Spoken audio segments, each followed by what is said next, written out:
Երեխաները չեն ծնվում հենց կողմնակալ, նրանք դա սովորում են մեզնից: Ահա 5 քայլ մեծացնելու երեխա, ով հարգում է դիմացինին և գիտի ընկերության արժեքը: Մի լռեք, երբ ձեր երեխան տեսնում է իրենից տարբերվող մեկին: Դա բնական է, սովորեցրեք երեխային, որ աշխարհը գեղեցիկ է հենց իր բազմազանությամբ, տարբեր մաշկի գույներով, տարբեր նախասիրություններով, տարբեր մշակույթով և առանձնահատկություններով: Եվ դա բնական է: Երբ երեխան տեսնում է, որ ինչ-որ մեկին նեղացնում է, մի ասեք «մի խառնվիր»: Ասեք «արի փորձենք զգալ, թե էս պահին էդ երեխան ինչ է զգում»: Փորձեք երեխային սովորեցնել դնել իրեն ուրիշի տեղը: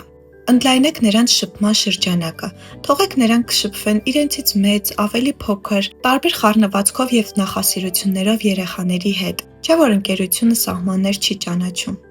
Ուշադիր եղեք, թե տանը ուրիշների մասին ինչպես եք խոսում: Երեխան դա լսում է և փորձում է կրկնօրինակել ձեզ: Եղեք այնպիսին, ինչպիսին ուզում եք տեսնել ձեր երեխային: Ասեք նրանց. եթե տեսնում ես ինչ-որ մեկը մենակ է կամ ինչ-որ մեկին նեղացնում են, գնա ու դարձիր նրա ընկերը: Սա արդարամիտ մարդ մեծացնելու իդեալական տարբերակ է: Մենք չենք կարող փոխել ամբողջ աշխարհը, բայց մենք կարող ենք մեծացնել երեխաների, ովքեր կփոխեն աշխարհը, դարձնելով այն ավելի բարի ու հավասար: